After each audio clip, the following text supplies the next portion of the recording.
Petaluma Chronicles. On the Ranch. Charlie Torliatt, A Personal History.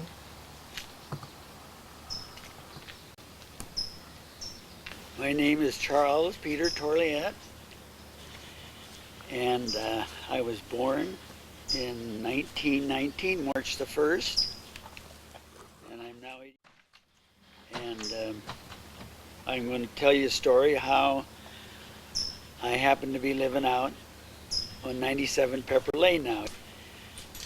How it all started out was I used to live in East Petaluma on the east side, on the corner of Ellis and Madison Street, and my dad worked at the shoe factory, and he always wanted to retire on a little chicken farm like everybody did those days. The sea captains and everybody, that it always used to be they want to retire on a little chicken ranch. And so my mom worked and my dad worked. My mom worked at the silk mill, and they saved their money and they were ready to buy a small ranch.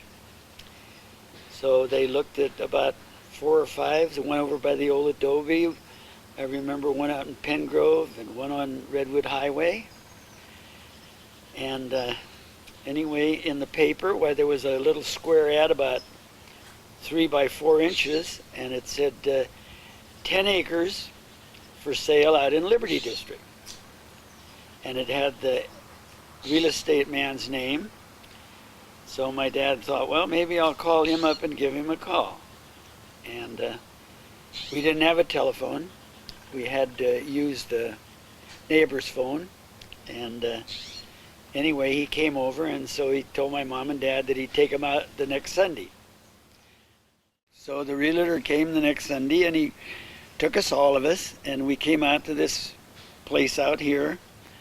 And there was no house down by the road, and there was a long driveway, and there was a lock on it with the gate. So it's about a block up to where the buildings were, and there was just a 2-room shack and a chicken house and a garage and a pump house. And he told my mom and dad that it belonged to Dr. Hoffman, which is a lady doctor in Petaluma.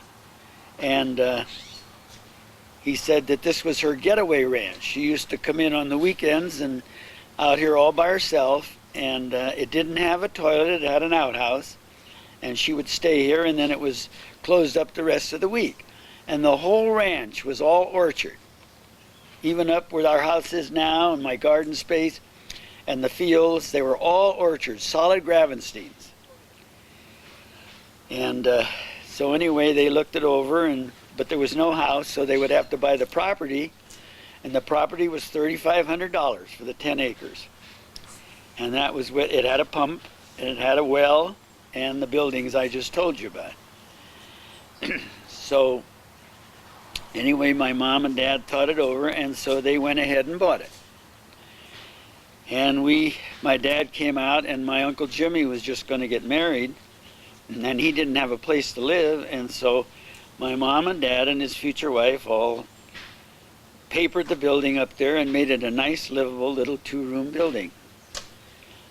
And he moved out here, and so then my dad came out, and I would come out, and my mom on weekends, and we started in, and they wanted to get it ready so that they could move out here. So we started in, and the first thing they done was took all the orchard out of this big field down in front of us here. So we kept on coming out every weekend, and my dad cut all the trees down to the stumps, and then the neighbor down here had 4 horses, and so that's how we pulled all these fields here out of all on this side of the creek. Pulled out all the trees, and they were right behind us where I have my garden now. That was all trees, but we didn't take those out. Then it was time for my mom and dad to build a house so they could move out here. And so they got a contractor by the name of Fred Wayne, and he came out, and he built a house. It was a solid redwood those days. That's what the lumber was. and I think it was around $2,000. But my mom and dad saved up enough to buy the ranch, and then they saved up enough money to build a house, because those days you didn't get loans. And in the meantime, my dad wasn't working at the shoe factory anymore because it closed up. He was working for M. Vaughn's Company in the feed mill in Petaluma. And so anyway, they built a house, and then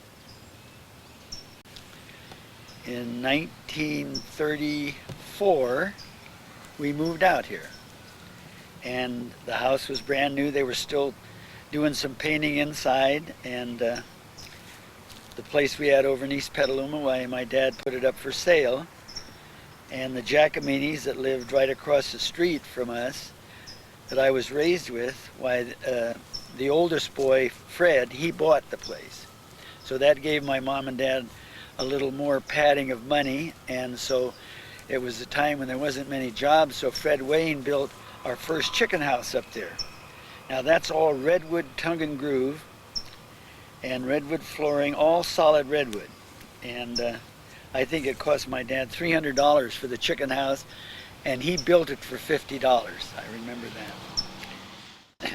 Little by little we got a cow, and then we got first thing we had to build a barn.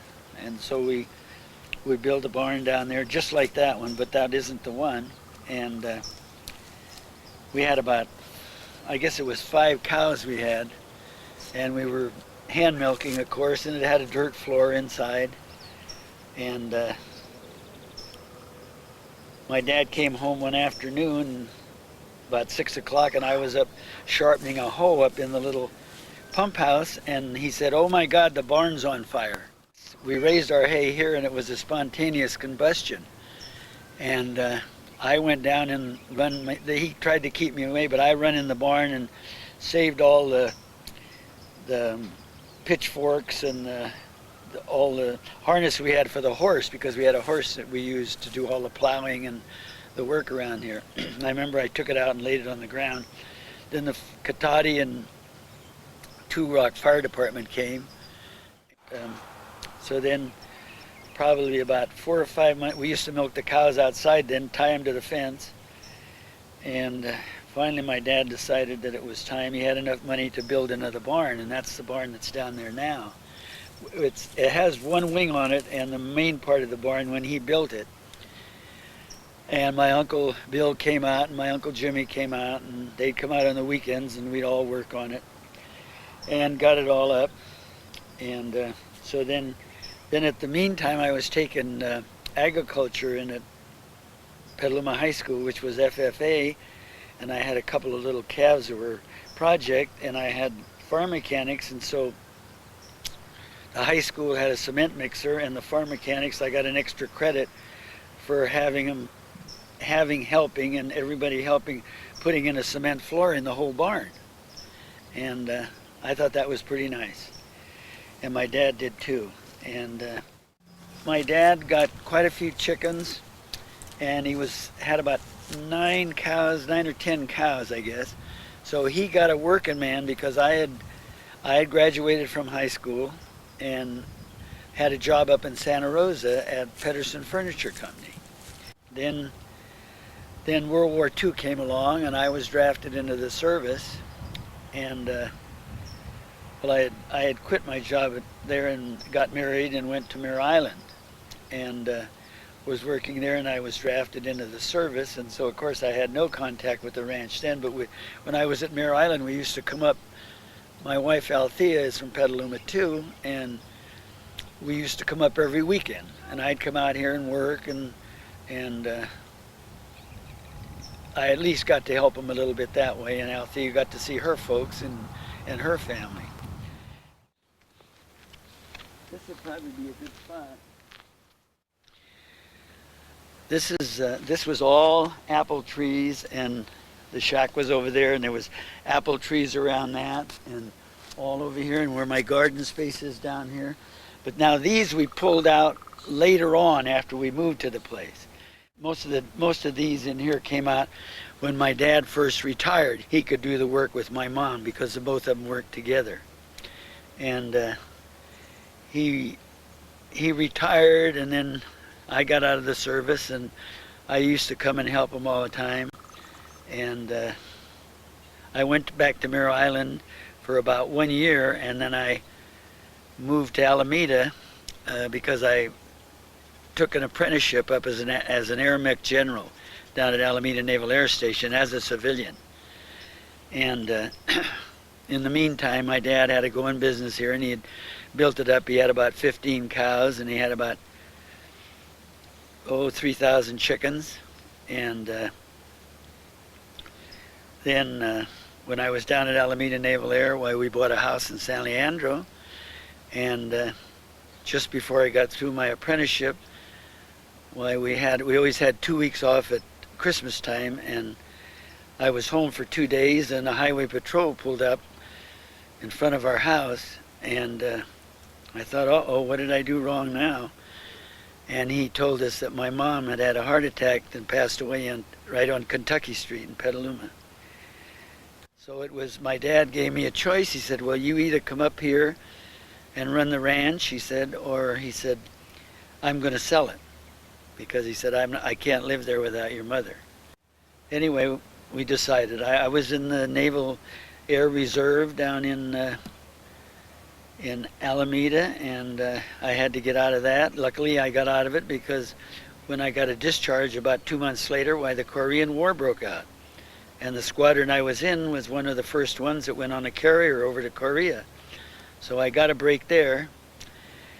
And so then he showed me what to do and how to go and this and that, and the finances, he kept it up until I took over. And so then he decided to move in town with his sister. And Althea and I, we had Danny, which was about 3.5 then, and Chuck was just a baby of 6 months when we moved here. Okay, this is down by the barn, and the milk house was here, and my dad during the war had milking machines put in and a whole setup, and we would carry the milk down this runway here, milk inside, and carry it out in buckets out into the milk house here and go over the cooler. And it was a pretty good setup. It was a going business when I took over. We worked together, and Althea had the family in the house. That was one of our best, quite a few of our best years. But then small businesses and small farms got so you either had to get big or get out. And so I started in working besides the ranch. The boys were getting a little bit bigger, and they would help me. And I went to work in the summertime for about 3 months in the feed mill to make a supplement to pay for the hay for the cows and this and that. And it was getting to be really quite a bit. So anyway, I had a friend, Joe Bercio, and his uncle was Jim Veranda that run the transportation for the Petaluma High School. And he's the one that used to pick me up down here at the corner when I went to high school. And so I thought, well, maybe I could go up. Heck, I've been driving trucks for the feed company and this and that. I could maybe go ahead and see him. Maybe I could get a job driving school bus. It would be a good supplement. So my dad always used to say, if you're after a job, you just keep on going after him. So I went up there the third time, and he said, Charlie, he said, you must really want to drive school bus. And I said, yeah, I really do. And so anyway, I got a job driving with Petaluma High School with the bus, and had full-time ranch here.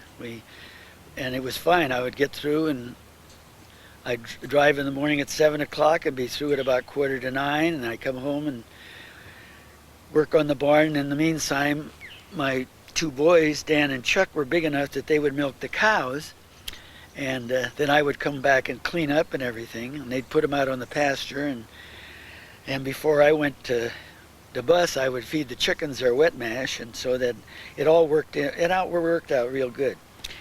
And the boys would help me, and between the 3 of us, we got everything done, and Althea, of course, was always doing her part. And I even had the bus run out here, and I could always see, I'd come just about the time they were through, and I was renting that piece of property over there, which was 55 acres for the cows, but you had to run them out the the gate and up the hill. And sometimes when I would drive the bus down here, I had to turn around down by Mickelson's and come back. So I'd see them just putting the cows up there. So by the time I got out there, I would go very slow, so they had plenty of time to get home, put their clothes on, and come down and meet the bus. And so it all worked out good. And while I was driving school bus every morning, all the drivers, there was about 9 of us, we used to go off over to a seaside station, had a little restaurant, and we'd have coffee and a roll afterwards.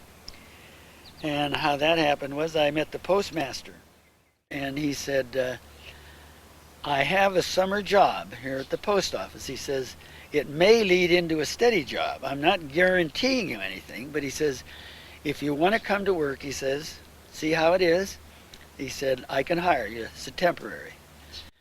And so I did. I took the job, and I was a sub for 5 years, awful hours. And I got rid of the cows, and we got rid of the chickens because I was doing good. After I was there about 10 years, a rural route opened up. And I got a call from the postmaster in the morning, and he wanted me in the office, and I thought, what did I do now? And I went in, and he said, well, Charlie, he said, you know, you didn't tell me you were going after that rural route. He said, you know, we got all these guys here scrambling, and he says, I got a call from Washington, and I got a letter today saying that you start rural route 1 Monday. And of course I got a big smile. And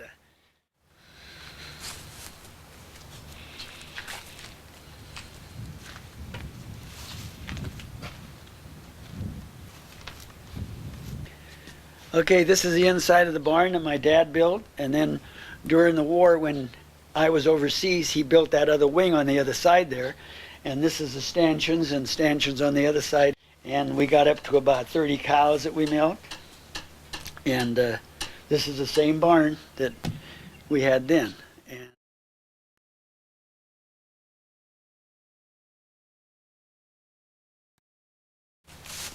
when my son Danny was milking cows, I guess he had a little spare time, and he made this face, and he put DCT, Daniel Charles Torliatt.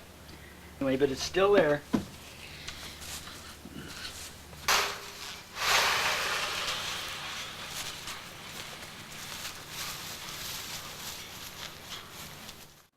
Now this is the original chicken house that was on the place when my folks bought it. And it didn't have the roof out here. I built that on. But this is where we put about 250 to 300 chickens in here. And now and then my 2 sons both had pigeons in it later on in years. And it was a pigeon house. They used to sit down here by the hours and watch the pigeons. And then they would sell the squabs and make a little bit of money. It was a good hobby.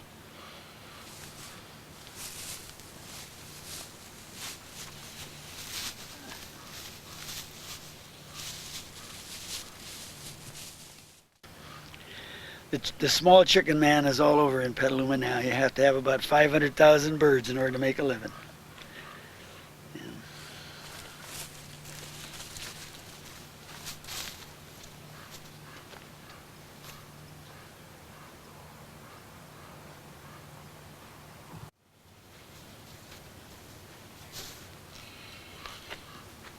Here's an old hay rake my dad bought for $10. We used to pull it with a horse, and then later on we got a tractor, and we used to raise our own hay, most of it, down in the bottom field there. That's where we took all the apple trees out, and we used to go down there and plant I used to borrow Waldemore's tractor. He had a big one with a mowing machine on it, and I'd cut it, and then we'd rake it up with this, and then I have a old buck underneath the barn up there, and we buck it up into piles, and then Healthy and I would go out and top it off and make all nice shocks. That's the days they used to have the shocks. And then somebody would be coming around baling, and you'd hire them to bale it out of the shocks.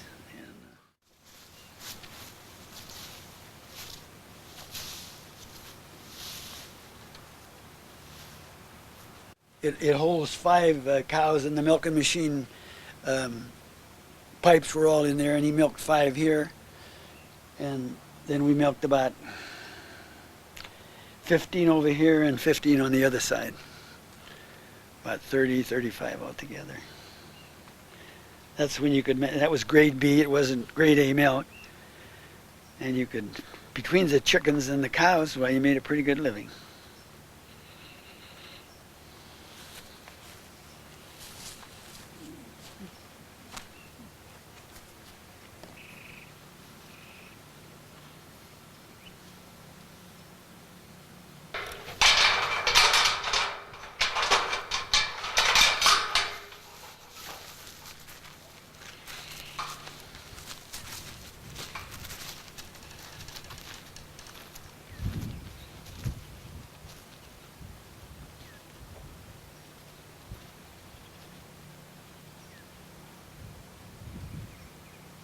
Was a 2-car garage, and we made a feed room out of it, and this is where we used to put all our feed. And then I had a bulk grain bin outside here, and this is where we mixed all the feed, and I used to buy it sometimes like 2 or 3 ton at a time to store it up on good buys.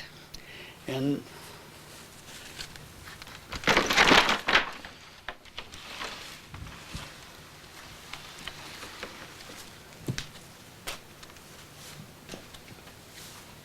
this is the old tractor I used for, when I first got it, my dad had a little John Deere, real small. So then a friend of mine, when I was in high school, Holger Waldemar, started a big dairy down here, and he used to come down. I used to work with him, and he would help me cut the corn and stuff for the silage for the cows. And then he sold the place, and he went into the tractor business. And this was the first tractor he sold. I traded mine in on this. It's an Alice Chalmers, and I got a cultivator for the corn with it, and I got a plow with it. And my son Dan has overhauled it about 3 times and relined the brakes, and I use it every year to do the plowing around here for my garden and other little things. Not that much I use it, but I'm still using it. That's pretty good, and it's still going. And real goes good, real good. This building here that I made a tool room out of, it used to be the brooder house, where we had around, a brooder is what you raise baby chicks around, and I used to raise about 750 baby chicks at a time in there. And then on the side and up in the back was all the yards, because those days all your chickens were on yards. And in the time when they got big enough, the baby chicks, they'd go out into the little pens, and that's the way they would survive. Then when they got so big, I'd say about 3 months old, then we'd move them into the chicken houses, because they don't lay till they're about 6 months old. And we'd move them up by hand, put them in, I still have the cages back there that we used to put them in, take about 20 at a time up, I guess. And I used to have some of my friends out to help me. And then also, in front of the chicken houses was all chicken yards, because the chickens, they slept in the back here, and they had the house down, and we just kept them in during the wintertime if it was raining hard. But otherwise they were out all the way down to that other house, and all through there. They were on the ground all year long. And in fact, we had a couple of apple trees that were left over from all the apple orchard here, and every year we'd have about 20 or 30 chickens that would sleep all year long in the apple trees down there. And then finally they rotted out, and we got rid of those too. And when we moved out here, I remember we were taking a load of furniture from East Petaluma, and we stalled in the old Model T Ford down by Jewett Road down here, and we had to crawl underneath the car, and that's when there was 3 ruts. All of Pepper Road, not Pepper Lane, Pepper Road was all red gravel with ruts, and every time a car came, you had to pull over the side for the other one to get by. Before we moved out here, I used to come out here. The Beggs lived down the corner, and in the summertime I would come out, and I would take the old electric car from Petaluma Santa Rosa Railroad, and take the electric car down to where the big dairy was, Watson's Dairy, and get off down there. And I remember I used to get on the streetcar, and it was 25 cents to Santa Rosa, and I would have to pay 12 cents to get off at Liberty. There was a little station down there, Liberty Station. Then the Biggs would come down and meet me, and then we'd go fishing or do something. And then they'd bring me back down to the railroad car, and it'd come down and toward Petaluma, and I'd get on, and it cost another 12 cents to get back to Petaluma. Well, now, it wasn't only passenger service. There was a spur track that came off at Liberty, and it came out here, and right down at the Liberty, it followed Pepper Road along, where there's all oak trees now. It followed Pepper Road. Used to plant a lot of Burbank potatoes. And I remember even after we moved back here from Alameda, the railroad was still there, but there wasn't much business. But I remember they'd have like 4 boxcars, open boxcars, and it would be nothing but solid potatoes. And it would be humped up like that, but it never went fast enough to knock anything off.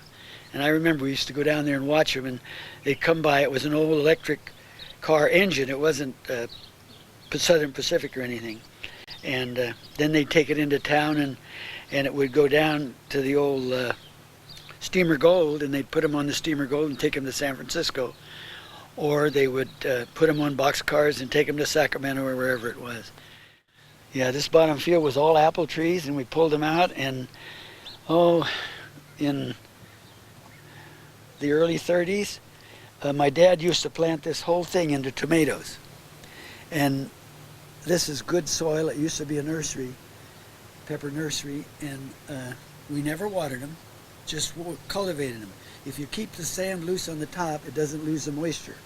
And we used to get like 300, 400 boxes of tomatoes off of this here, and we used to take them to town and sell them for 50 cents a box. This is not a small box. This is a 50-pound lug, and we used to get 50 cents a box for it. But this ground is so good. It used to be, we'd have the corn, field corn, and I would go down in the field and cut a piece off when we were cutting it, and I'd put it up this high, and then I'd measure it with my hand and then turn it upside down, and it would be 12 feet high. We had 12-foot high corn.